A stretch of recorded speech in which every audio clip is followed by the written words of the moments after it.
Hola, ¿qué tal? Muy buenas noches a todos. Bienvenidos a esta clase nueva de pancreatitis aguda, un tema que seguramente todos vimos en la facultad y que no será nueva por nadie, para nada.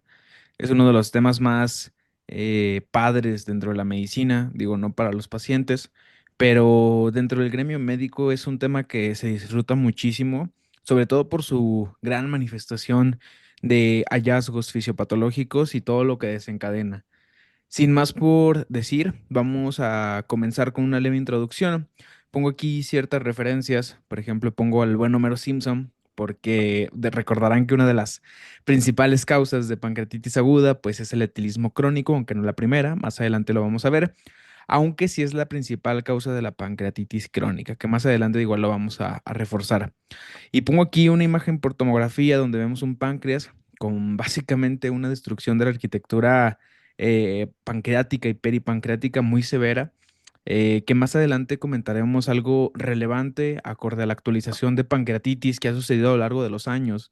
Lo que conocíamos como pancreatitis en la Facultad de Medicina, que yo no tiene mucho que salí, pero cuando vi este tema que fue más que nada en gastroenterología, más allá del séptimo, octavo semestre, recuerdo mucho que había muchas pautas que hoy en día ya no se usan. Hoy en día todo eso ya está controvertido, ya muchas cosas se mandaron a la basura y ahora está un tema, ahora es un tema muy actualizado, el cual tiene muchas cosas nuevas. Y pues, sin más que decir, la verdad es que me gustaría que todos se enfocaran a lo que es de primer nivel, a lo que vamos a utilizar para el examen nacional de residencias médicas y que pudiéramos puntualizar sobre todo en esas cuestiones importantes. Entonces, vamos a empezar con lo que es la definición. Pues como tal, la pancreatitis aguda se define como la inflamación aguda del páncreas, que esto puede causar complicaciones ya sea sistémicas o locales. Más adelante vamos a ver que hay una clasificación que básicamente nos va a hablar sobre estas complicaciones sistémicas o locales, así como una disfunción o falla orgánica, que básicamente está definición engloba esa clasificación que ya veremos posteriormente y que va a ser muy importante para el tratamiento de una pancreatitis. Más adelante que vamos a ver que esa es la pauta. Hablando un poco de su etiología, lo primero que quiero que pongan atención aquí es que en la aguda la principal causa van a ser los litos. Generalmente estos litos vienen de la vía biliar, como bien sabemos la vía pancreática, que es el conducto de Wirsung y el conducto de Santorini, sobre todo el conducto de Wirsing, porque acuérdense que el conducto de Santorini, pues cae a la carúncula menor, que se encuentra más arriba de la ámpula de Vater, pero el conducto de Wirsung, que es el principal y es el más importante, conecta antes de llegar al esfínter de Oddi con lo que sería la vía del colédoco. Y acuérdense que el colédoco pues trae todo lo del cístico, trae lo de las vías hepáticas, lo de los conductos hepáticos, cada uno derecho e izquierdo y se convierte en común. Entonces, a final de cuentas, terminan en un mismo conductillo que va a caer hacia lo que es la ámpula de Vater. Previo a lo que es la ámpula de Vater va a haber un pequeño esfínter, que es el esfínter de Oddi. Más adelante vamos a ver que este tiene cierta relevancia, sobre todo porque hay ciertos medicamentos que pueden inducir el cierre espontáneo de lo que es este esfínter de Oddi y puede llegar a causar una clínica pues sugestiva de una pancreatitis en este caso. La causa crónica más importante es el etilismo, el cual siempre tienen que tener en cuenta. De hecho, por eso les pongo el Homero Simpson ahí, el clásico paciente que se la pasa pues tomando, que se embriaga cada fin de semana. Hay que pensar en ese tipo de pacientes en que más adelante pueden tener insuficiencias exócrinas y endócrinas del páncreas, así como datos que nos hagan pensar, ¿no? Estratorrea, que tengan diabetes, producida evidentemente por esa insuficiencia de insulina que no es secretada por ese páncreas que está dañado de manera crónica. Pongo aquí unas piedritas. ¿Por qué? Pues para que recuerden que la principal causa es por litos, ¿no? Algo importante, es una enfermedad que puede llegar a tener una alta mortalidad, entonces muchos pacientes necesitan un tratamiento urgente, necesitan un tratamiento en hospitalización porque ocupan ser vigilados, porque si no se trata bien, estos pacientes son potencialmente a llegar con San Pedro. Respecto a lo que es etiología, pues bueno, aquí nada más adelantando un poco, quiero que vean esta tablita de aquí donde especifico que los cálculos biliares, que evidentemente vienen de la vía biliar, son aproximadamente en frecuencia el 28 al 66% de la etiología. Esto es importantísimo porque la pregunta clásica que nos van a hacer es cuál es el estudio inicial que se aborda de imagen en el paciente y no, amigos, no es la tomografía, es el ultrasonido, pero buscando lo que es estos hallazgos a nivel de vesícula biliar y a nivel de lo que es colédoco. Entonces, lo primero que tenemos que entender es que hay que buscar etiología. Más adelante lo vamos a reforzar, así que no se preocupen. Alcoholismo es otra causa, hipertrigliceridemia y medicamentos. Más adelante vamos a ver por qué estos medicamentos. Ahora, respecto a la etiología, si se fijan, hay muchísimas. Bien recuerdo un residente de cirugía en aquellos años cuando era interno, hace 2 años. Bueno, está por cumplirse 2 años, que me decía, dime 20 causas de pancreatitis. Y la verdad es que hay tantas causas de pancreatitis que sí se pueden llegar a considerar esas 20, ¿saben? Digo, sé que es una pregunta muy mamona, pero pues a final de cuentas sí hay las suficientes causas como para cumplir 20. Entonces, la principal ya dijimos que es biliar, la segunda en este caso sería la alcohólica y algo muy interesante, como tercera causa vamos a poner a la hipertrigliceridemia. Estos pacientes con dislipidemia muy fuerte también pueden causar esta inflamación del páncreas y llevar una pancreatitis aguda. Esta, si se fijan, pues ya es mucho menos a comparación de la biliar y a comparación de la alcohólica. Para considerar que un paciente tiene un riesgo por triglicéridos para desarrollar pancreatitis, tiene que tener triglicéridos más de 1000. Entonces, recordar nada más que se ocupan triglicéridos más de 1000 para considerar que es la causa de la pancreatitis. En la causa alcohólica hay un gen que puede estar mutado, que es el gen SPINK1. Este se encuentra mutado en el 80% de los casos y básicamente es un gen que codifica un inhibidor de tripsinasa secretora de pancreática. Entonces, pues nada más como brevario cultural, la verdad es que yo no creo que se pregunte esto, está muy específico, pero hay que recordar que el SPINK, pues básicamente es de la alcohólica y que puede estar mutado en esos pacientes. Las criptogénicas son todas aquellas en las cuales no tenemos una etiología definida y aproximadamente constituyen el 10%.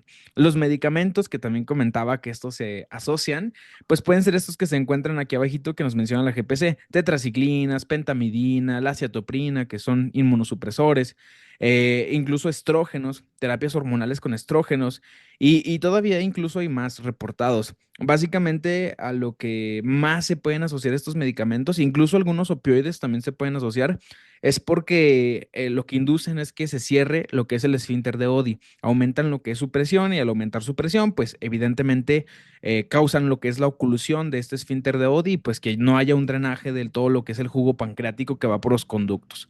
Autoinmune, posepre, incluso por algunas vasculitis. Hay que recordar que las vasculitis pues pueden afectar a nivel global los vasos sanguíneos, se pueden afectar los vasos del páncreas y pues poder producir ahí isquemias secundarias a esta vasculitis.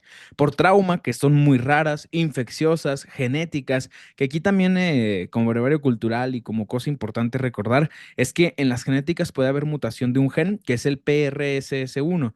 Este como tal codifica a lo que es una proteína que es la tripsina 1. Eso me hace bien interesante porque hay otras enfermedades que también causan, pues digámoslo, su fisiopatología a través de esta mutación de la tripsina 1. Por ejemplo, en el EPOC existe una variante o existe una forma en la que los pacientes tienen una forma muy grave de esta enfermedad pulmonar obstructiva crónica, que es por mutación de la alfa-tripsina. Entonces, es una proteína que evidentemente puede estar ligada a muchísimas enfermedades y hay que ponerle atención sobre todo aquí en las causas pancreáticas, porque pues sí se ha llegado a asociar. Entonces acuérdense, el gen SPINK, que son los únicos dos genes que nos da, uno para alcohólica y la mutación del gen PRSS1 para lo que son las causas genéticas de pancreatitis. Hipercalcemia, anormalidades anatómicas, esto sería más un defecto congénito del nacimiento y algunas neoplasias, ¿no? Por ejemplo, si tenemos una neoplasia en lo que es la cabeza del páncreas y obstruye la salida de lo que es el líquido pancreático a través del esfínter de Oddi o la ámpula de Vater, pues evidentemente que vamos a tener una pancreatitis, ¿no? Más adelante van a entender esto mejor, ahorita que veamos la fisiopatología.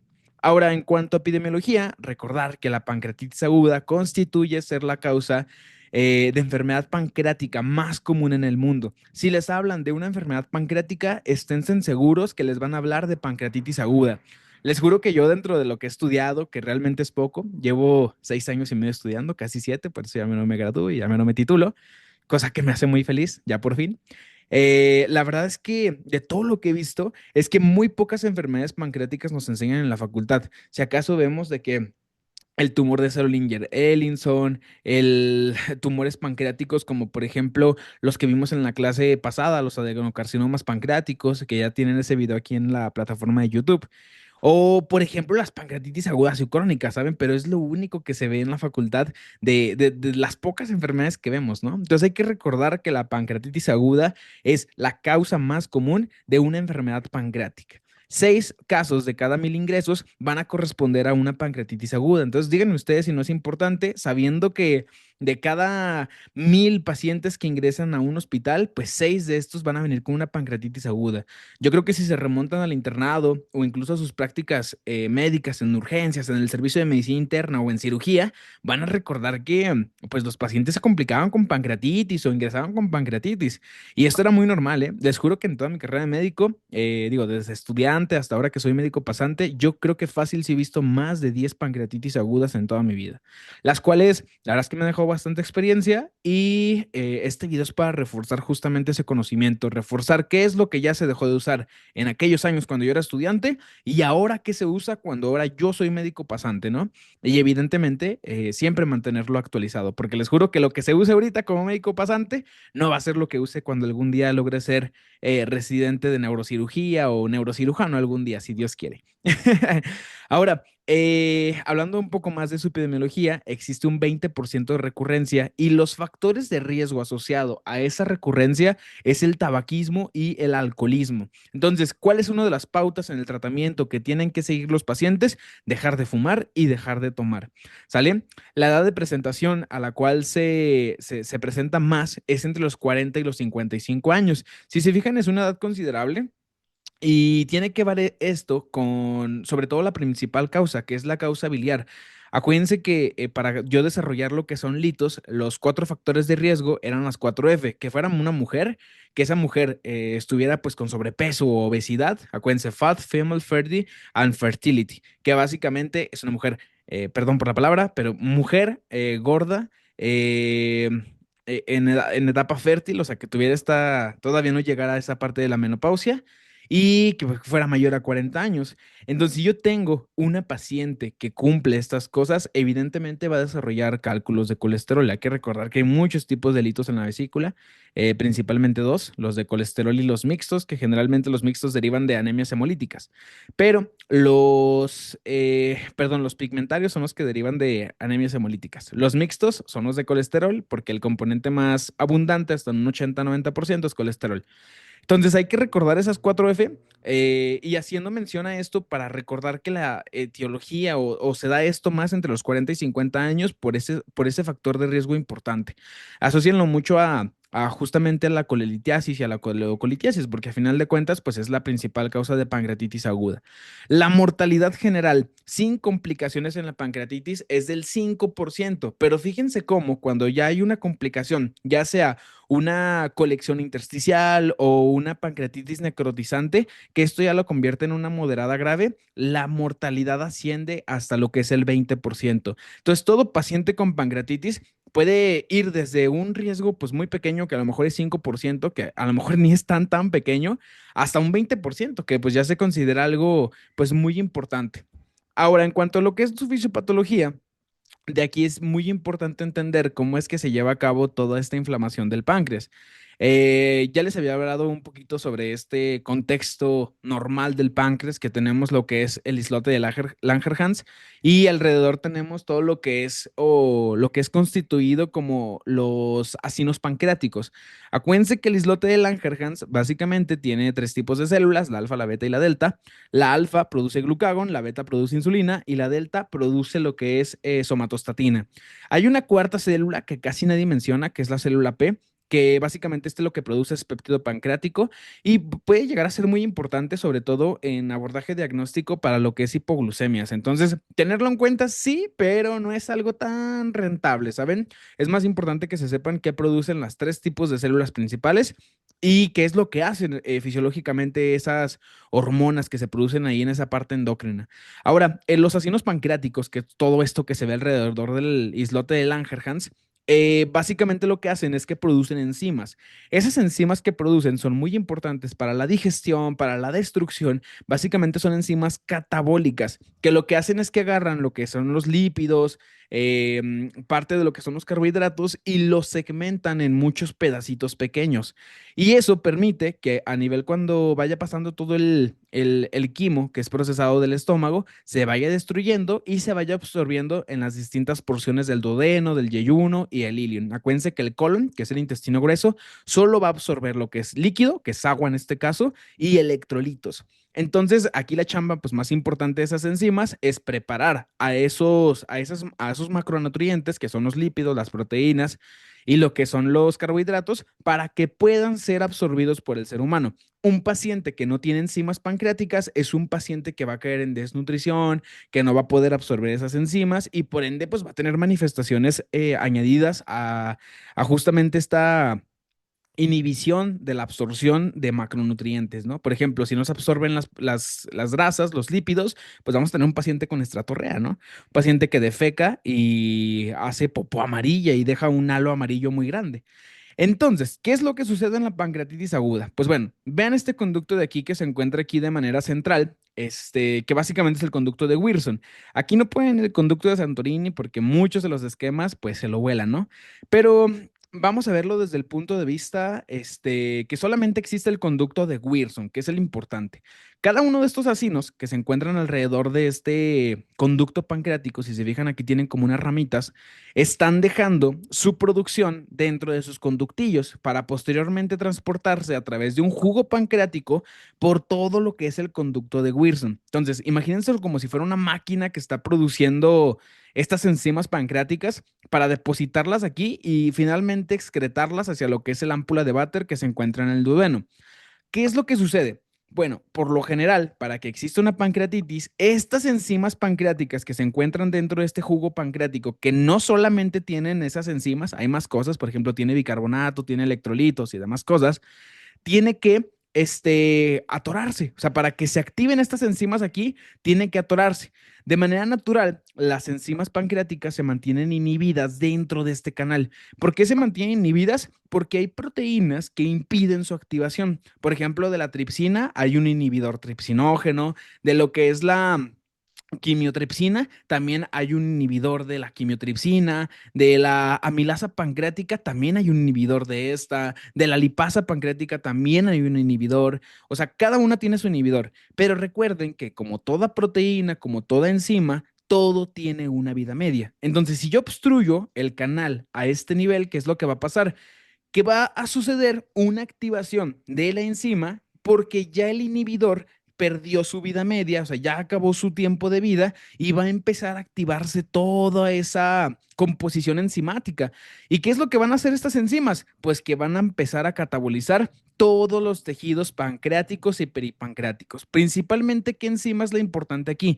La lipasa pancreática. Hay que recordar que este órgano, el páncreas, es un órgano retroperitoneal y acuérdense que el peritoneo envuelve, o sea, esta capa que envuelve en todos sus órganos, pero tiene distintas hojas y entre esas hojas hay bastante grasa. Esa grasa visceral es muy importante para la protección, incluso para darle ciertos nutrientes cuando tenemos ausencia de lo que son estos carbohidratos en el cuerpo. De ahí es donde agarra la energía el cuerpo. Entonces, evidentemente también de lo que son los triglicéridos, que también se encuentran pues en las lonjitas, ¿no? Pero lo que quiero que quede claro aquí es que hay un chorro de grasa alrededor de este órgano. Entonces, ¿qué es lo que va a pasar? Que esa lipasa pancreática cuando se active va a empezar a comerse todo el páncreas y adyacente a o más bien en este caso el tejido peripancreático, que es toda esa grasa peripancreática. Entonces, pues va a haber inflamación, va a haber destrucción de células, el paciente le va a doler muchísimo. Acuérdense, el páncreas es un órgano retroperitoneal, por eso el dolor empieza en epigastrio y se va hacia la espalda. El dolor clásico de ese paciente es un dolor que se irradia en forma de hemicinturón, que más adelante en la clínica lo vamos a ver.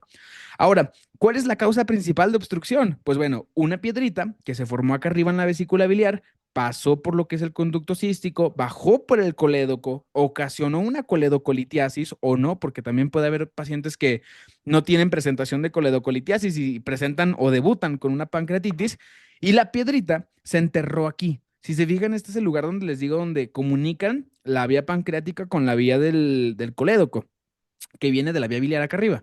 Entonces, si hay una piedrita aquí que obstruya ya la salida, pues evidentemente va a pasar todo esto que les menciono. Algo muy interesante que pasa, y recuerden esto pues por siempre, recuerden que si hay obstrucción a este nivel, tanto va a afectar el hígado y toda esta parte superior como lo que es el páncreas. Entonces, un paciente con una piedrita a este nivel puede tener ictericia, puede tener elevación de enzimas hepáticas, las transaminasas en este caso podrían estar elevadas. Entonces, es muy importante, eso puede reforzar el diagnóstico si se piensa de piedritas, pero la pauta principal y lo que va a venir a romper el queso siempre va a ser el ultrasonido abdominal. Si tenemos un paciente que se le piensa en pancreatitis, evidentemente hay que buscar la etiología, que sería en este caso la colelitiasis o la coledocolitiasis en su defecto, haciendo lo que es un ultrasonido a nivel de lo que es el abdomen, buscando lo que son esa presencia de litos en lo que es la vesícula o incluso la dilatación del colédoco, que ya sabemos que tiene que ser mayor a 6 para pensar en en una coledocolitiasis. Entonces, básicamente ese es el origen. Obviamente hay más causas, por ejemplo, un tumor pancreático aquí en cabeza, que es la principal zona donde aparecen los adenocarcinomas ductales, puede apretar lo que es la vía biliar y cerrar justamente esto. Un medicamento que aumente la presión de lo que es el esfínter de Oddi y cerrar el esfínter, también de la misma manera puede llevar a una pancreatitis aguda en el paciente. Si se fijan, las causas, pues básicamente son correspondientes a la fisiopatología del paciente, ¿no? Por ejemplo, en una etiología post-CEPRE, se hace la CEPRE e imaginemos que se queda algo residual o por la inflamación y la manipulación los tejidos se inflaman y se cierra, ¿no? Que eso también puede llegar a pasar. Entonces, no echen a saco roto todas las etiologías, de verdad, cada una de ellas tiene una razón de ser y la razón de ser siempre se va a justificar con la fisiopatología. Ahora, ¿por qué les pongo un jabonzote aquí? Porque hay algo que sucede dentro de la pancreatitis aguda que es muy importante y que algún día un buen maestro me dijo, estas son de las cosas que nunca tienes que olvidar porque te va a dar explicaciones a un hallazgo de laboratorio, sobre todo en los electrolitos que sucede. Y es que los pacientes con pancreatitis pueden tener en su laboratorio hipocalcemia. Bueno, ¿esto por qué sucede? Al momento de que la lipasa empieza a reaccionar con toda la grasa peripancreática y lo empieza a destruir, la empieza a degenerar y todo esto, el calcio, que generalmente estaba aquí en el jugo pancreático, que les dije, no solo es enzimas, sino que también puede haber bicarbonato y algunos electrolitos. El calcio que se encuentra ahí empieza a reaccionar con las grasas. Y acuérdense que el calcio, una de las, digamos, especialidades que tiene, una de las cosas que puede llegar a hacer, es que puede generar un efecto de saponificación. Entonces, si se junta el calcio con esa grasa que se está degradando, puede haber una saponificación de esas grasas y formar lo que serían jabones, ¿sale? No sé si se acuerdan de esa clásica, ¿cómo se le puede decir? Práctica que tuvimos en el laboratorio. Todos, yo la tuve en el primer año de la carrera donde nos enseñaron a hacer jabones pancreáticos. Perdón, nos enseñaron a hacer jabones y básicamente era, pues sí, o sea, a que aprendiéramos este efecto de saponificación, ¿no? Ustedes verán en sus clases de bioquímica que existen dos tipos de lípidos, los que son saponificables y los que no son saponificables y todo esto.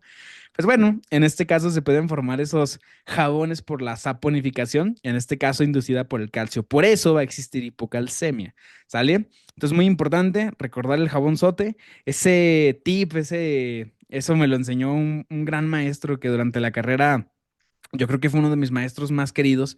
Es el famoso doctor Usama, es un cirujano muy bueno de donde yo soy, que es Zacatecas. Y desde esa fecha jamás se me ha olvidado, ¿saben? O sea, desde hace, ya tendrá unos 3 años, que 4, que vimos eso en clase en la Facultad de Medicina. Pero son de esas cosas que se te quedan y pues nunca se te olvidan, ¿no? Bueno, continuando con lo que sería el tema, ahora respecto a lo que sería la clínica, pues fíjense, la clínica va a ser algo bastante sencilla, se puede decir así, porque tiene una clínica pues muy clásica, que podríamos ponerlo así, ¿sale?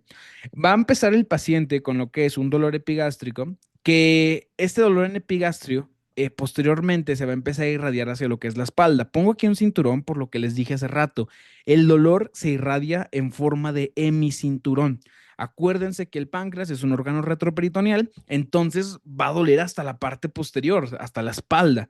Además de esto, puede haber irritación del nervio vago, en este caso el plexo solar, que está inervando ahí periféricamente a lo que es el páncreas, habiendo lo que es náusea y vómito, distensión abdominal, puede haber estreñimiento, puede haber fiebre y algo muy importante que les dije, puede haber ictericia. ¿Por qué? Porque si se obstruye el conducto a este nivel, toda esa bilirrubina que viene acá arriba, toda esa bilis que va a salir por acá que tiene bilirrubina, no va a poder ser excretada. Por ende, no vamos a tener lo que es estercobilina, no vamos a tener urobilina, incluso se puede manifestar como un síndrome colestásico, ¿no? Ictericia, colia y coluria. Entonces es importante tenerlo en cuenta porque puede hacernos sospechar más de que la causa es por litos. Evidentemente no todas las veces van a ser por litos, pero acuérdense que cuando escuchen galopear, siempre tienen que escuchar en caballos y no en cebras. Tienen que pensar en lo más común siempre, no en lo que sería lo más raro. Ahora, hay signos de gravedad que la verdad es que estos se presentan en muy poco porcentaje. Generalmente se describe en la literatura como menos del 3% o al menos así es como lo maneja la guía de práctica clínica. Y algo que me parece muy interesante es que muchas de las veces usan esto los profesores para preguntarlo, sabiendo que no es algo muy común, ¿no? Yo cuando estaba en la facultad pensaba, es que no es una pancreatitis porque no tiene el signo de Gray Turner, ¿no? O no tiene el signo de Fox, entonces no es una pancreatitis. No, ¿cómo, verdad? Ya hasta después aprendes que es sensibilidad y especificidad y que no todo en medicina es como vienen en los libros, pero ya te das cuenta de esto con la práctica médica, ¿no? Y pues bueno, el signo de Gray Turner es cuando aparece equimosis en los flancos. El signo de Cullen es cuando aparece esta equimosis clásica periumbilical. El signo de Fox es cuando aparece esta equimosis en la parte interna del muslo, que generalmente es o corresponde a la zona más frecuente en el ligamento inguinal. Y el signo de Bryant es básicamente cuando aparece equimosis en la parte escrotal. Entonces, si nos vamos a una imagen y lo llegaron a poner esto en un examen, recuerden que si es central periumbilical es el signo de Cullen, si es periférico es el signo de Gray Turner en los flancos, pues. Si es en el escroto, es el Bryant, ¿sale? Y si es a nivel del ligamento inguinal o en la parte interna del muslo, sería el signo de Fox. Recuerden, menos del 3%, no es algo común. ¿Es rentable que se lo aprendan? Sí, porque realmente esto les puede dar un punto extra y generalmente lo preguntan mucho porque es como un brevario cultural muy interesante que pasan los pacientes con pancreatitis. Además de esto, puede haber pequeñas zonas de equimosis aledañas al signo de Cullen, ¿sale? Esto también pues ténganlo en cuenta porque pues sí se puede llegar a preguntar como esas pequeñas equimosis periféricas al signo de Cullen. Ahora, el diagnóstico es de las cosas más interesantes que tiene esta patología, ya que se ocupan dos cosas para poder llegar a un diagnóstico, pero nos dan tres opciones para buscarlo y que generalmente va a ser el uno y el 2. Entonces ahí les va. De esas tres cosas son estas: la clínica, la bioquímica y la imagen. Básicamente, si el paciente llega con clínica sugestiva, dolor en epigastrios, irrea de la espalda, hemicinturón, náusea, vómito, distensión abdominal, pues ¿qué vamos a pensar? Que tiene una clínica de pancreatitis. ¿Cuál es el siguiente paso a seguir? Pedir laboratorios y, segundo y muy importante y sin dejarlo de lado, pedir el ultrasonido de hígado y vías biliares. En cuanto el paciente entre, hay que pedir ultrasonido de hígado y vías biliares. Ay, perdón que lo dije mal. En cuanto el paciente ingrese, tanto la imagen para ver que no tenga justamente estos litos en vesícula o no tenga distensión de lo que es el conducto colédoco. Fíjense, aquí esto es el colédoco, esto acá arriba es vesícula biliar. Y vemos pues esa presencia de litos, ¿no? E incluso con esa sombra acústica que generan esas piedritas. Acá la vemos dentro de lo que es la vesícula, esta sería una colitiasis y esta sería una coledocolitiasis. Y pedir lo que es las enzimas pancreáticas, tanto la lipasa como la amilasa. Cosa aquí muy importante, la lipasa es la más sensible. ¿Y esto por qué? Porque la amilasa se puede llegar a elevar con otro tipo de etiologías, por ejemplo, en obstrucciones intestinales, y sobre todo otras patologías abdominales que no tienen nada que ver con esta, con pancreatitis aguda. Entonces, si algún día les preguntan cuál es la enzima más sensible En pancreatitis aguda, la respuesta siempre va a ser lipasa pancreática, ¿sale? Entonces, la lipasa, su valor normal, la concentración normal, es de 10 a 140. Generalmente, con que les digan que es menor a 140, estamos ok.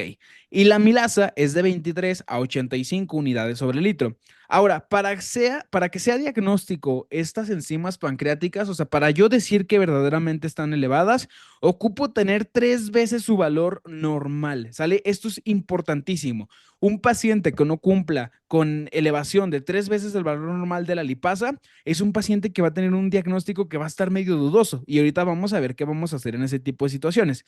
El pico máximo de estas enzimas, de su elevación, es a las 24 horas. Casi siempre se empiezan a elevar a las 4 horas de que empieza todo el cuadro, pero su pico máximo es al final del día, a las 24 horas.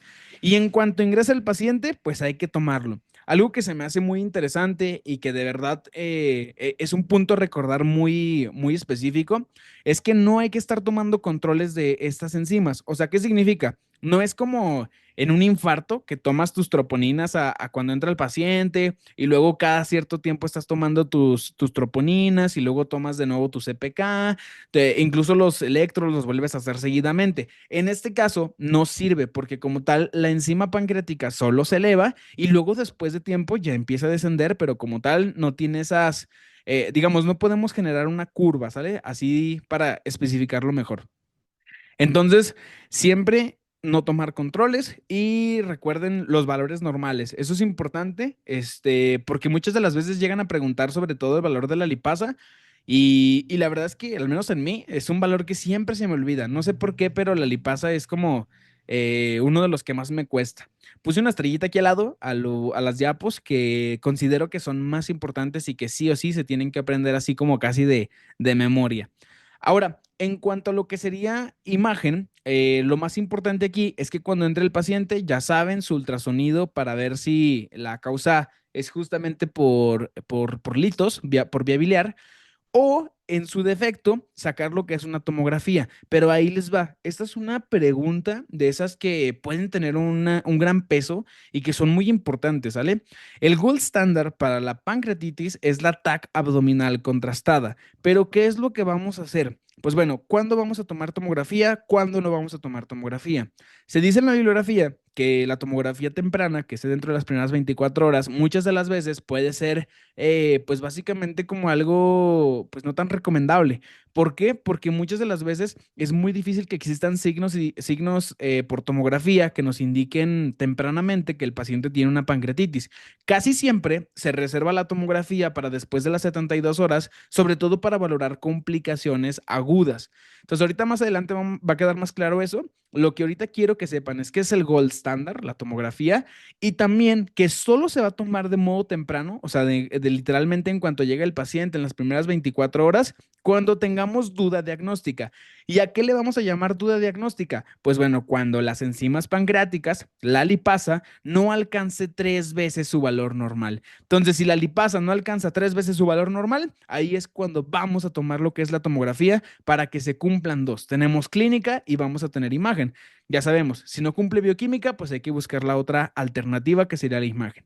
Algo muy importante también a recordar es que recordemos que la tomografía nos va a servir inevitablemente para tomar o sacar los criterios de Baltasar, que más adelante vamos a comentar porque también se me hacen importantes, aunque no los menciona con tanto ímpetu la guía de práctica clínica, sí son de las cosas que culturalmente pues están muy arraigadas y que siguen preguntando todavía. Esta sería la clasificación de Baltasar. Básicamente se clasifica en tres letras, que sería la A, la B, la C, la D y la E. La A es un paciente con un páncreas normal, la B es con inflamación local o difusa, pero está todavía muy limitada a páncreas. La C es cuando hay anormalidades ya intrínsecas en el páncreas y hay cambios en el tejido graso peripancreático. Era esto por la fisiopatología que les comentaba.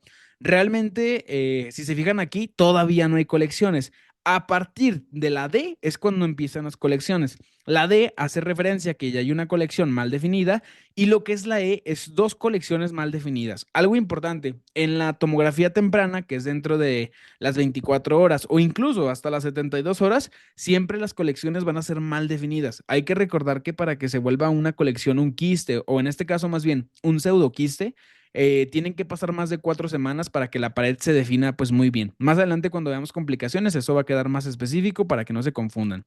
Pero de manera resumen, si es temprana la tomografía, o sea, antes de 4 semanas, que es lo que se define una complicación temprana, vamos a tener colecciones que no van a tener pared bien definida, como aquí en el Baltasar. Colecciones mal definidas, básicamente sin pared, ¿no? Básicamente esto nos da un score del grado de necrosis y nos puede servir para pronóstico en dado caso que se utilice lo que es el Baltasar. Les digo, es raro, pero pues es importante que nos lo aprendamos, ¿no? Ahora, importante, al inicio de las 24 horas, si se tiene duda diagnóstica porque la lipasa no se cumple, que era lo que comentábamos hace rato, se va a pedir una tomografía simple, ¿sale? Ahora, si ya pasaron más de 72 horas y se quiere ver el tejido pancreático, si desarrolló alguna colección después del tratamiento, ya se pide lo que es una tomografía contrastada. Es una diferencia muy importante a recordar. Inicio temprano, no cumple criterio de bioquímica, hay que pedir tomografía, pero de tipo simple. Ya pasó más de 72 horas, ya le dimos tratamiento inicial, ya lo sacamos de choque, ya está estable el paciente, una tomografía contrastada. Ahora, en cuanto a la clasificación, este es de los puntos más importantes. Si algo les puedo decir que les van a preguntar en el hospital, en sus exámenes, en el examen nacional no estoy seguro si lo van a preguntar porque nunca lo he presentado, pero sí son de las cosas que al menos yo considero que son pues muy relevantes para todo estudiante de medicina y todo médico, ¿no? En cuanto a la clasificación, los criterios más importantes son los criterios de Atlanta. Esto es una bendición porque antes se usaban los criterios de Apache, el Ransom, todos esos criterios que tienen un montón de ítems a evaluar, que más adelante vamos a ver, y que realmente la guía de práctica clínica ya hace mucha perecia en que se tienen que usar estas, Atlanta y los criterios de falla orgánica, que será el score de Marshall. Entonces, en cuanto a los criterios de Atlanta, vamos a definir la pancreatitis en tres tipos. La pancreatitis leve es aquella que no tiene falla orgánica o complicaciones, o sea, básicamente una pancreatitis simple, que van a ser la gran mayoría. Esto es importante que lo mencione aquí. El 80% de las pancreatitis van a corresponder a esta. ¿Qué quiere decir? Que la mayoría no va a evolucionar a falla orgánica o disfunción orgánica múltiple.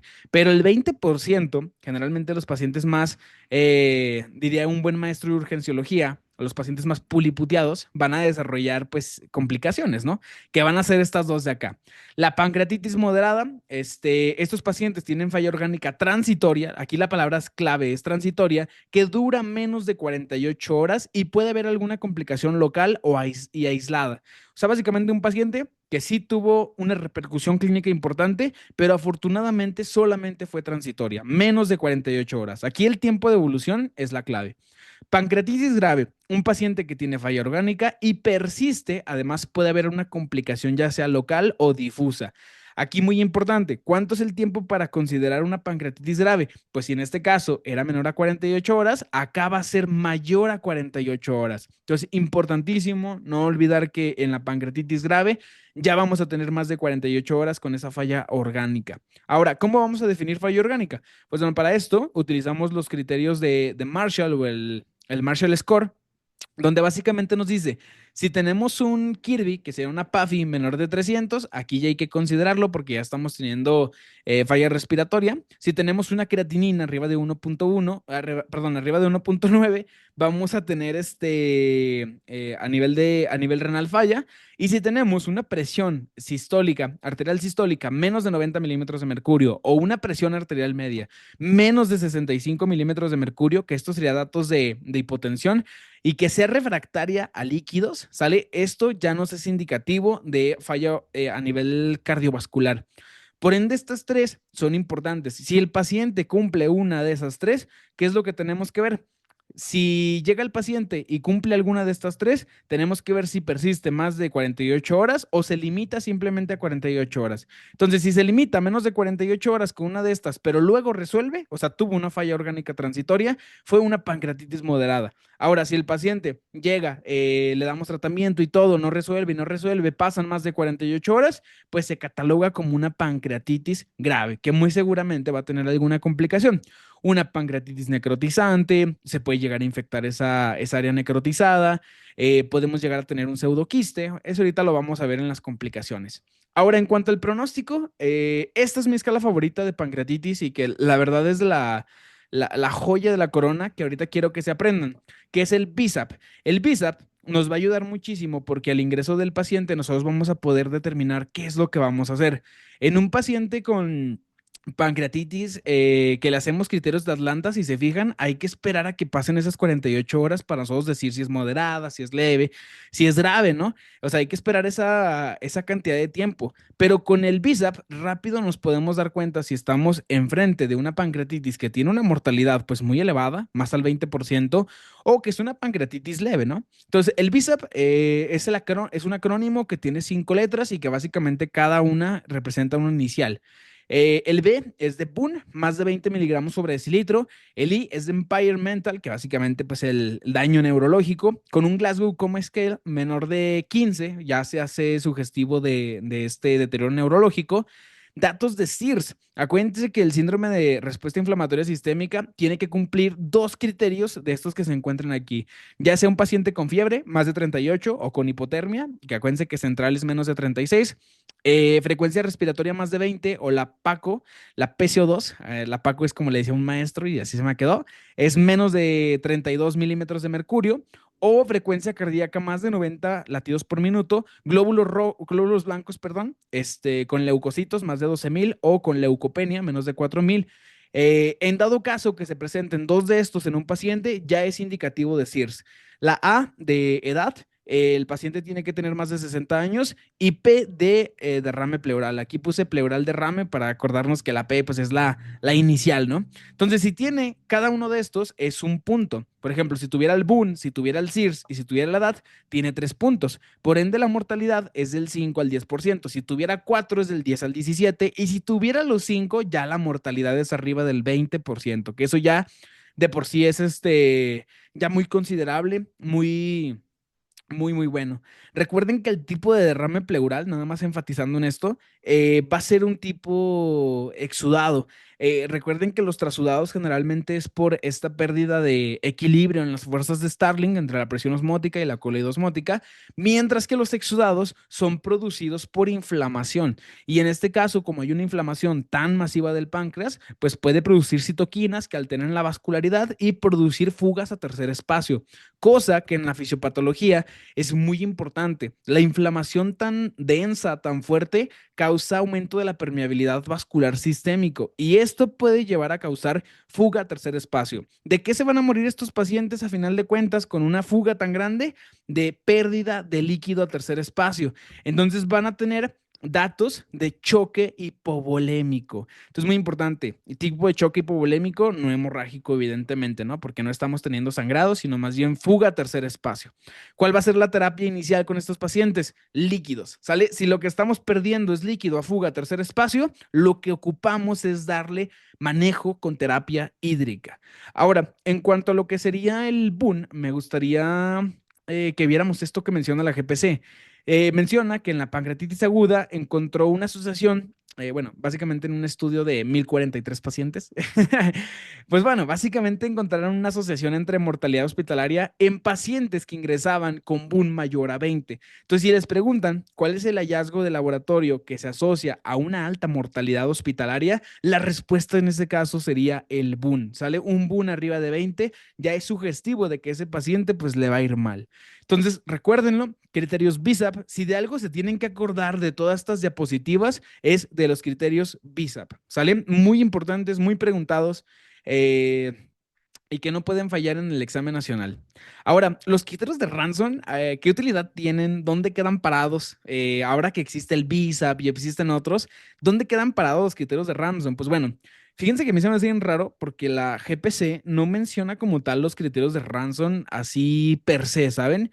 Pero históricamente estos criterios son los primeros que a todos nos enseñan en la facultad, ¿no? El Ransom, el Baltasar, el Apache, el Atlanta, son como los primeros con los que nos bombardean, ¿no? Sobre todo los maestros que pues ya están un poco más grandes, ¿no? Entonces, los criterios de Ransom ya no son tan usados, pero si yo les recomendaría, si yo les dijera que se los aprendieran, la verdad es que les diría que no. ¿Por qué? Porque realmente los criterios de Ransom pues son muy variados, hay muchos criterios y como que, y siento que si sacan una pregunta fumada de aquí, pues va a ser una sola pregunta y vale la pena mejor entender todo lo demás, ¿no? Y pues bueno, básicamente estos criterios, para nada más definirlos, se evalúan a su ingreso y a las 48 horas. Si se fijan, esto de ingreso y 48 horas se parece mucho al Atlanta, ¿no? Lo de que si era menos de 48 horas es una moderada, más de 48 horas es una grave, ¿no? Se parece mucho. Ahora, la mnemotecnia es llega, la primera L hace referencia a leucocitos, más de 16,000, LDH más de 350, edad más de 55, glicemia más de 200, y AST, aminotransferasas, en este caso el aspartato, más de 250. A las 48 horas, la segunda mnemotecnia es échalo, que significa déficit de base más de 4, calcio sérico menos de 8, hematocrito, hay una caída del más del 10%, sobre todo esto por la hemodilución, que más adelante vamos a ver en las complicaciones. Acidosis, eso se ve representado con lo que es el BUN, más de 5 líquidos más de 6 litros. Bueno, más de 6 litros significa que si le pusieron más de 6 litros en la reanimación hídrica. Y la PO2 de oxígeno mayor a 60, ¿no? Que el paciente tenga hipoxemia. Entonces, si el paciente tiene 1 a 3 puntos, fue una pancreatitis leve. Si el paciente tuvo más de 3 puntos, pues esto es una pancreatitis severa. La verdad es que respecto a comparando los criterios de Ransom frente a los de Atlanta, me parecen más lógico aprenderse los de Atlanta, sobre todo por la facilidad, el entendimiento más de la fisiopatología con esos criterios que son tan directos, no te dejan tanto rodeo, no te ponen tantos ítems, lo cual pues vuelve confuso, ¿no? Pero la verdad recuerden, todo en medicina es un complemento, entonces si podemos usar los dos en la práctica médica, hay que usar los dos. Evidentemente para temas de examen nacional, pues yo sí recomendaría quedarnos con Atlanta y el Marshall Score. Ahora, respecto a lo que será el tratamiento, y yo creo que aquí viene la parte buena y la parte, digamos, como la joya de lo que es el tema, ¿no? Ahora, el tratamiento va a estar dividido en 4 partes: líquidos, analgesia, nutrición y otros. Aquí lo pongo aquí al lado para estar recordando qué es lo que estamos viendo. Entonces, recuerden que en la fisiopatología existía un gran aumento de permeabilidad vascular, lo que generaba fuga a tercer espacio, que fuera un paciente que tuviera datos de choque hipovolémico, no porque perdiera sangre ni perdiera volumen a nivel exterior, como en una diarrea, sino porque todo el líquido se está fugando a tercer espacio. Entonces, ¿qué es lo que este espacio, que cuando hablo de tercer espacio, acuérdense del espacio intersticial, que es este espacio que se encuentra entre la célula y el vaso sanguíneo, ¿no? Que es como un espacio virtual. Entonces, el líquido que se encuentra ahí, todo ese líquido que se encuentra ahí no está dentro del vaso, por ende la volemia baja y por ende tenemos datos de choque. Entonces, la reanimación hídrica tiene que ser a base de cristaloides. Coloquialmente y de manera brevárica, existen 2 tipos de líquidos en medicina, que son los cristaloides y los coloides. Muy importante, no usar coloides cuando tengamos una etapa aguda en un paciente que estamos haciendo una resucitación hídrica. ¿Por qué? Porque la albúmina, que es el principal componente de estos coloides, puede fugarse a tercer espacio y esto producir un aumento de la presión oncótica en el tercer espacio y producir que todo ese líquido que estamos metiendo se fugue todavía más a tercer espacio. Entonces, en vez de mejorar las cosas, pues hagan de cuenta que vamos a ahogar a ese paciente en su mismo líquido. Recuerden que el problema no es no me acuerdo muy bien de la frase, pero decía un sabio, a lo mejor un filósofo, que el problema, que todo es veneno, nada es veneno, el problema o la duda siempre va a estar en la dosis, ¿no? En cómo se usa y en la dosis. La verdad no sé quién es, si alguien sabe quién es, póngalo acá en los comentarios, pero se me hace una frase muy importante recordar, ¿no? Porque en general mucho de algo siempre es malo, ¿no? Ya lo decían en varias películas. Ahora, los cristaloides, el de elección y el que tenemos que usar es el Ringer lactato, ¿sale? Recuerden que aquí en México, pues tenemos lo que es la solución Harman, que básicamente sería la equivalente, y la forma en que lo vamos a poner en dosis sería de 5 a 10 mililitros por kilogramo hora.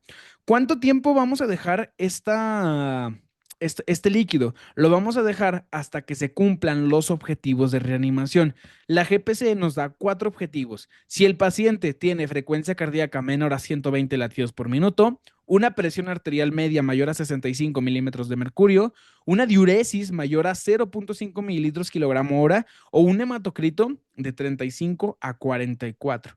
Recuerden algo muy importante, el objetivo que se cumpla primero, o sea, en cuanto se cumple el primer objetivo, ahí es cuando ya tenemos que suspender esa terapia hídrica de esa manera.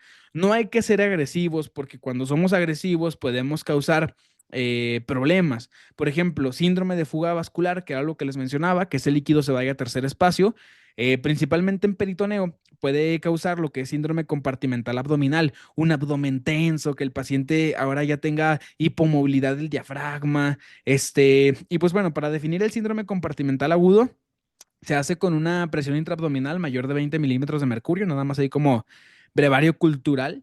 El edema pulmonar agudo, esto porque coloquialmente se le conoce como encharcar al paciente en los pulmones, y esto producir insuficiencia respiratoria aguda. Hemodulución excesiva, que evidentemente si hay una hemodulución excesiva, pues los eritrocitos van a tener incapacidad para poder transportar el oxígeno y por ende pues puede haber hipoxia, ¿no? La hipoxia pues puede corresponder a tanto el mecanismo de hemodilución como el edema pulmonar agudo y esta falta de hematosis a nivel de los alvéolos, ¿no?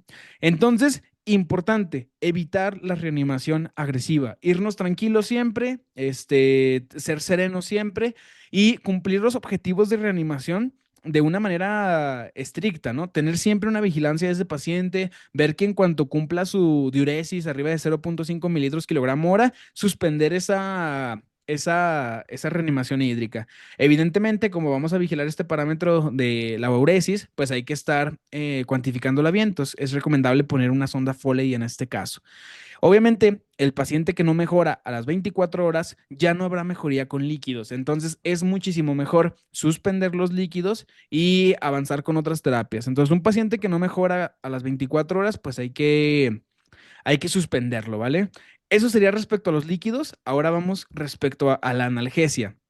La analgesia se va a hacer acorde a la clasificación de la OMS para el manejo del dolor. Acuérdense que el primer escalón es usar AINES. En este caso, pues los AINES que nos recomienda la GPC es el ibuprofeno y el diclofenaco. El paracetamol también. Estas serían las dosis. El segundo escalón, en dado caso que el dolor ya sea más agresivo, podemos usar opioides débiles. En este caso, uno de los más recomendables sería el tramadol. El tercer escalón serían opioides de alta potencia, como morfina, es un derivado natural, o la miperidina, que es el segundo opioide que nos maneja la guía de práctica clínica. Y yo sé que aquí van a entrar en confusión y van a decir, oye, pero no nos dijiste que en la etiología los opioides pueden causar aumento de presión del esfínter de Oddi y llevar a esta oclusión. Y la verdad es que la GPC recomienda lo siguiente y dice que básicamente al usar opioides, la repercusión sobre el esfínter de Oddi al aumentar la presión sobre este, pues no es algo que esté ciertamente como documentado o sea 100% como real de alguna manera, por así decirlo. Entonces, ¿se pueden usar? Sí, pero hay que tener cierta cautela cuando usemos este tipo de medicamentos, porque evidentemente la GPC no nos dice una respuesta 100% sincera, pero pues tampoco hay guías que lo respalden, ¿saben? Entonces, pues hay que tener cuidado cuando usemos los opioides. Evidentemente, lo preferible en todo paciente es quitarle el dolor, entonces no duden en usar opioides en pacientes que tienen un exceso de dolor. Acuérdense que si manejamos el dolor, el paciente va a estar más tranquilo, va a haber mejor colaboración, mejor relación médico-paciente. Ahora, en dado caso de que el dolor no ceda incluso con opioides, vamos a usar lo que es terapia intervencionista, que esto obviamente ya lo hace un anestesiólogo o un algólogo, me parece que así se llama la especialidad para el dolor. Entonces, en este tipo de situaciones se hacen bloqueos epidurales con bupivacaína, ¿sale? Aquí les pongo, pues, dónde sería la intervención y pues eso sería todo respecto al dolor.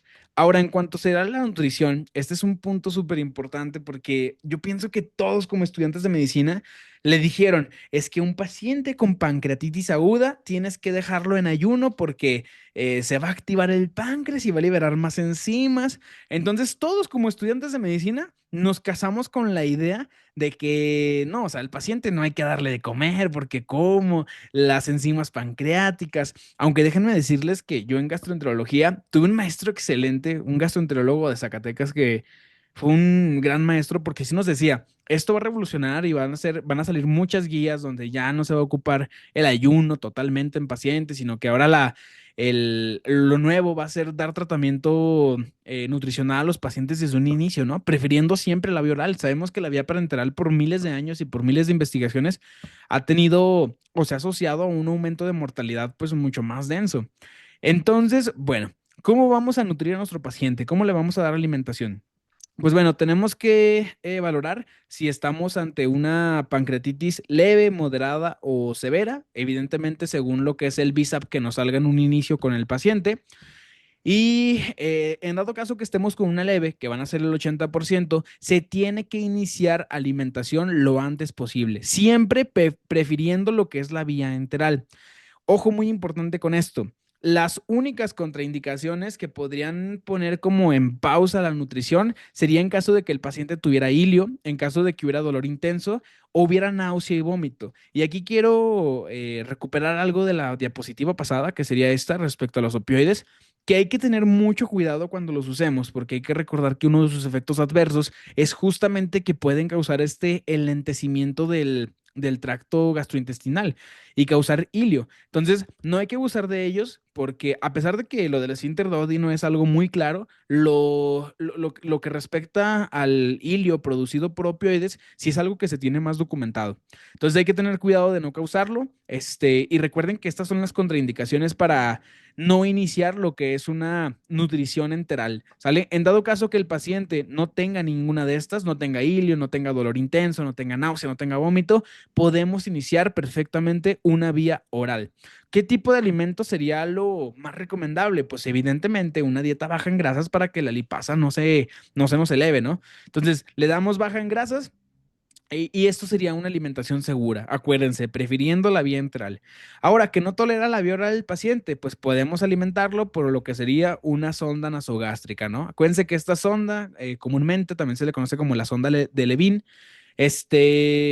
Aquí pues yo creo que a todos nos tocó como internos, ¿no? Poner las ondas, ¿no? Yo recuerdo una guardia donde puse como fácil, en una guardia puse como unas 7, 8 sondas y yo creo que hasta fueron poquitas para comparado a alguien que tuvo un internado a lo mejor más pesado que el mío, pero pues bueno, solamente dije haciendo ese brevario histórico, ¿no? De cuando estaban las guardias poniendo mis ondas a las 3 de la mañana, 4 de la mañana. Este, días muy bonitos, me gustaba mucho el hospital. Espero pronto, cuando regrese como residente, tenga esas mismas aventuras que cuando fui interno médico. Entonces, eso es respecto a la vía oral. Ahora, ¿cuándo vamos a usar vía parenteral? ¿Cuándo un paciente va a ser candidato a esta famosa NPT, ¿no? Pues bueno, en este caso lo vamos a usar como último recurso. ¿Por qué? Porque como ya les comentaba, aumenta el número de infecciones y con ello, pues la mortalidad del paciente. Entonces, ¿cuándo lo usamos? Cuando básicamente el paciente no tolere la vía nutricional enteral, o sea, por vía normal el paciente no se puede nutrir y no cumpla los objetivos nutricionales, ¿sale? Algo muy importante porque si un paciente pues tiene este tipo de o tiene ese tipo de, ¿cómo se le puede decir? Como desgaste o precarez, puede bajar incluso lo que es su sistema inmunitario, puede haber ciertas deficiencias que lo hagan más susceptible a justamente pues morir, ¿no? A irse del mundo terrenal. Ahora, en cuanto a lo que sean otros tipos de tratamiento que vale la pena mencionar y que sí especifica muy bien la GPC. La antibioterapia no tiene que ser indicado de modo profiláctico. ¿Qué significa esto? Paciente que llegue, no le tienes que dar antibióticos a menos de, y esa va a ser la pauta importante. Entonces, no antibióticos profilácticos en todo paciente con pancreatitis. ¿Cuándo sí usar un antibiótico profiláctico? O más bien, no profiláctico, sino más bien yo un antibiótico meramente establecido, porque ya tendría la enfermedad, ¿saben? En este caso, se usa el antibiótico cuando tengamos una pancreatitis aguda necrótica infectada. Entonces, si tenemos datos de una infección, más adelante voy a reforzar esto en las complicaciones, ya hay que dar lo que es tratamiento a base de antibiótico. Los antibióticos que se prefieren son los carbapenémicos, en este caso el imipenem, y lo que serían las quinolonas, principalmente los carbapenémicos aquí de elección.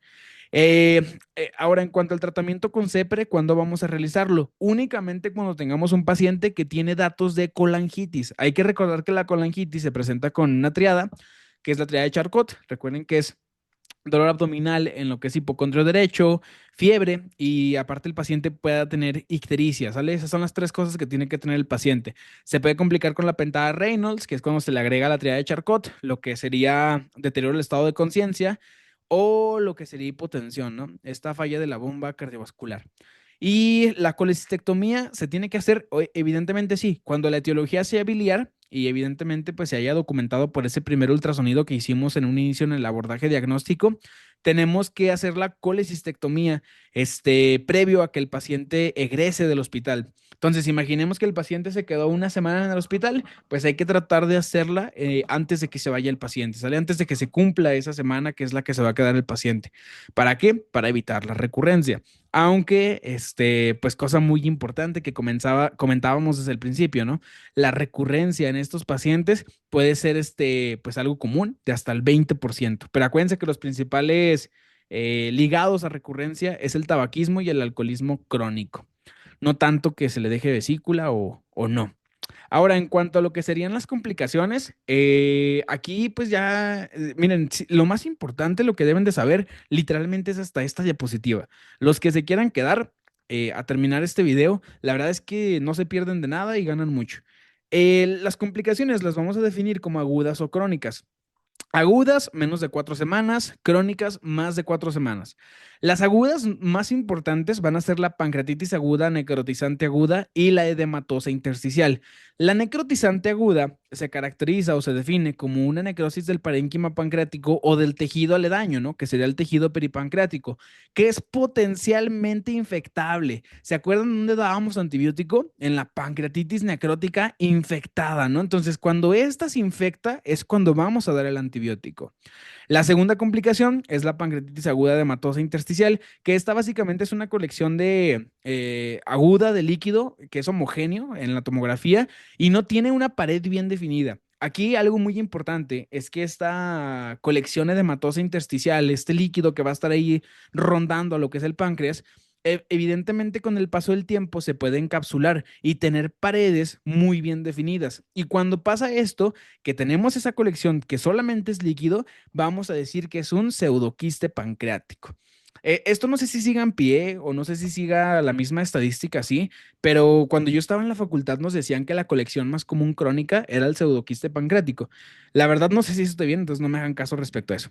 Ahora, la complicación de la pancreatitis necrotizante aguda puede evolucionar hacia lo que será una necrosis pancreática murillada. ¿Cuál es la diferencia con el pseudoquiste? Porque aquí hay una diferencia que me parece muy pertinente mencionar, y es que en la necrosis pancreática murillada hay contenido tanto sólido como líquido. Entonces, si ya les dicen que hay una colección que tiene una pared bien definida, pero dentro de ella hay sólido y hay líquido, ¿qué vamos a pensar? Pues vamos a pensar que es una necrótica amurillada, ¿sale? Si solamente tiene líquido y está bien encapsulada, sus paredes están bien delimitadas, es un pseudoquiste pancreático. Ahora, ¿de qué me sirve saber esto de las complicaciones? Una, que la necrotizante aguda es potencialmente infectable y por ende es la causa a la cual vamos a dar antibióticos cuando se requiera. Y la segunda es que las complicaciones crónicas tienen importancia porque algunas de ellas las vamos a tratar. Y digo algunas porque no siempre se van a tratar. ¿En qué casos no se trataría? Por ejemplo, en los pseudoquistes, si miden menos de 4 centímetros, solo se le va a dar seguimiento por imagen o clínica. ¿Por qué? Porque la mayoría de pseudoquistes que sean menores a 4 centímetros van a resolver por sí solos. O sea, estos espontáneamente se van a mejorar, ¿sale? O sea, no van a ocupar de una intervención. Entonces, muy importante eso. Una cosa muy importante mencionar es esto que menciona la GPC también, que nos menciona, un tamaño menor a 4 centímetros es predictor de resolución espontánea, que era lo que mencionaba. Las indicaciones para el tratamiento en pseudoquiste pancreático y en necrosis pancreática amurallada es cuando haya dolor persistente y complicaciones tales como infección o efecto de masa que evidentemente pues va a repercutir otros órganos aledaños y la ruptura de estos quistes o de estas colecciones, ¿no? De estas cuestiones que están bien encapsuladas. Entonces, ¿cuándo vamos a tratar? Cuando tengan repercusiones, ¿no? Que haya dolor persistente o alguna complicación, ¿no? Ahorita vamos a ver cómo se va a tratar. Lo que quiero que vean aquí es lo que les comentaba sobre la pancreatitis aguda necrotizante aguda, que era potencialmente infectable. ¿Cómo vamos a saber que una colección necrótica está infectada? Pues bueno, porque vamos a tener datos clínicos de fiebre, leucocitosis, un síndrome infeccioso clásico, deterioro clínico progresivo y a nivel de la tomografía va a haber burbujas de gas de necrosis en la necrosis pancreática, o sea, en el interior. Esto es patoneumónico e incluso pues la bibliografía nos dice que esas burbujas son altamente sugestivas de infección. Entonces hay que recordar que si vemos burbujas dentro de esa colección necrótica y nos están preguntando esto, pues hay que saber que es una infección de una colección necrótica. En este caso el manejo sería el siguiente. Lo primero, hacer un drenaje percutáneo guiado, ya sea vía endoscópica o por tomografía guiado para sacar lo que es esa colección que está infectada. Y lo segundo es dar antibióticos, en este caso empíricos, porque pues no podemos cultivar a menos de que hagamos un drenaje y cultivemos ese líquido que estaba encapsulado. Fíjense cómo lo que se prefiere pues son carbapenémicos, ¿no? Que corresponde al imipenem que les había puesto previamente. Ya de por sí, si no mejora con esto, si no mejora con el drenaje o no mejora con lo que sería antibióticos, se puede hacer una necrosectomía, que esto sería la cirugía, pues para retirar esa colección, ¿no? Entonces, esto sería lo indicado o será la única indicación para dejar antibióticos. Entonces, cosa importante, no antibióticos de manera profiláctica, solamente en la pancreatitis que se complique con una necrotizante aguda que sea infectada, ¿sale? Que se haya infectado, que básicamente es esta diapositiva.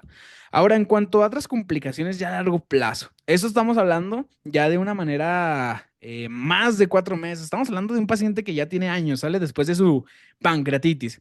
Pues bueno, puede quedar cierta insuficiencia de estas células. Si hay una insuficiencia exócrina de los acinos, pues evidentemente ese paciente no va a poder producir lo que son enzimas pancreáticas, ¿no? Lipasa, amilasa, tripsina. Entonces, ¿cuál es el tratamiento? Dar enzimas pancreáticas, pues en este caso de por vida, ¿no? Se presenta en el 12 al 65% en este caso, la insuficiencia exócrina. La insuficiencia endocrina, pues puede tener afección a cualquier tipo de célula, ¿no? La alfa, la beta, la delta. Y pues bueno, lo más importante que quiero que se queden aquí es que causa una diabetes de origen pancreático, ¿sale? Se le conoce como diabetes pancreatogénica o también corresponde a llamarse la diabetes tipo 3C. Entonces, si les ponen complicación por la cual se produce diabetes pancreatogénica tipo 3C, la respuesta va a ser pancreatitis. La insuficiencia endocrina se presenta en un 30-35%. Si se fijan, es un poquito menos común, aunque bueno, no creo que pregunten ese porcentaje tan específico. Y la manera de poder evaluar a estos pacientes que quedan con hiperglucemia y se piensa en una diabetes pancreatogénica o tipo 3C es pedir una hemoglobina glicada o lo que sería una curva de tolerancia oral a la glucosa. Eso sería el abordaje más oportuno y de manera más, digamos, correcta en este tipo de pacientes. Y bueno, respecto a esto, pues esto sería pancreatitis aguda únicamente. Yo sé que es un tema largo, es un tema que tiene muchas cosas a recordar, pero créanme que es de lo más importante en medicina. Nada más para finalizar y ya para dar término, la pancreatitis crónica es otro mundo totalmente distinto. Recuerden que aquí la causa primaria es el etilismo. La clínica va a ser muy diferente. Fíjense cómo aquí el dolor en epigastrio es un dolor crónico, no es un dolor que irradia, no es un dolor agudo, sino que es un dolor que está constantemente, ¿no? Estratorrea, ¿por qué hay estratorrea? Porque acuérdense que la lipasa pancreática pues no puede salir a lo que es el intestino y por ende pues va a haber esta manifestación de dejar el baño pues así todo lleno de grasa, ¿no? Que está defecando el paciente. Muy parecido a los pacientes que toman Orlistat, que es un inhibidor de la lipasa pancreática, ¿no? Hacen ese tipo de popó así, ¿no? Pérdida de peso, ¿por qué pierden peso? Pues por la insulina. Evidentemente, pues como tienen esta inflamación, pues las células beta dejan de producir insulina y recuerden que la insulina es una hormona anabólica. Si no tenemos insulina, pues evidentemente vamos a tener un predominio a perder peso. Diabetes pancreatogénica, que es lo mismo que comentaba así hace ratito. Y pues bueno, fíjense algo muy interesante. En muchos de estos pacientes con pancreatitis crónica, la lipasa se puede mantener normal. Por ende, para dar el diagnóstico, la lipasa y la milasa no nos van a servir. ¿Qué es lo que vamos a usar para abordar a este paciente para el diagnóstico? Podemos usar otros marcadores bioquímicos como la elastasa fecal, que en este caso tiene que ser menor a 200, o pruebas de secretina. Estos de aquí son importantes, pero la verdad es que no creo que se pregunten. El gold standard para el diagnóstico de una pancreatitis crónica es el ultrasonido endoscópico usando los criterios de Rosemont. La neta les voy a decir algo, yo nunca había visto esto, yo no soy para nada experto ni nunca he visto este tipo de endoscopías ni nada, entonces la neta no sé qué cosas se ven aquí. Pero bueno, es importante que siempre sigamos estudiando para evidentemente en un futuro poder entender todo esto, ¿no? Ahorita como médico general, como médico pasante, no lo entiendo. En un futuro tal vez sí. Ahora, en cuanto a lo que sea el tratamiento, pues básicamente quitar todos los factores que puedan agravar este páncreas, ¿no? Suprimir tabaco, suprimir alcohol, disculpen por la letra, dar dieta baja en grasa, evidentemente, para que no defeque grasa del paciente, dar enzimas pancreáticas, dar insulina, cirugía y drenaje a menos de que se encuentre algún tipo de complicación, ya sea alguna colección, algún quiste. Y pues bueno, la verdad es que esta clase me gustó bastante. Creo que podemos cerrar pues, con esto. Es un tema súper bonito, es un tema que tiene muchísimo que abordar. Yo creo que son de los temas que dentro de mi aprendizaje como médico me han marcado porque han sido esos temas que te hacen esforzarte para poder entenderlo, te hacen querer investigar más porque dices, es que si algún día me llega un paciente con pancreatitis, pues ¿cómo lo voy a abordar? ¿Qué le voy a hacer? A fines de examen nacional, las residencias médicas, que bueno, yo presento ahora en septiembre de 2025, la verdad es que me queda muy claro qué es lo que vamos a responder. Espero que les haya gustado a todos, de verdad espero que todos estos videos que estoy subiendo les sea de su agrado. La razón de por qué lo hago es porque yo siempre en la facultad pues tuve pues no sé decirlo así, pero esta enseñanza a través de la docencia. Di muchas clases en la facultad. Ahí saludo a todos los de la Facultad de Medicina de la Universidad Autónoma de Durango. Y la verdad es que toda la carrera, pues tuve esa inquietud por siempre compartir conocimientos porque sentía que era la manera en que podía contribuir a mis compañeros. Me gustaba muchísimo. Hicimos ahí por ahí la primera academia de la Facultad de Medicina, que fue la Academia de Fisiopatología. Un recuerdo muy bonito que siempre llevo en mi corazón y que algún día que sea neurocirujano, si Dios quiere, pues lo voy a recordar con mucho amor. Cuídense mucho, de verdad espero que les haya gustado bastante. Si es así, por favor, ayúdenme a compartir estos videos, ayúdenme a darle un like. La razón de hacer todo esto, pues es para difundir mucho conocimiento médico y que esto le pueda ayudar a más personas y no solamente a mí, ¿no? Entonces, pues cuídense mucho, que les vaya muy bien y espero que les haya gustado bastante.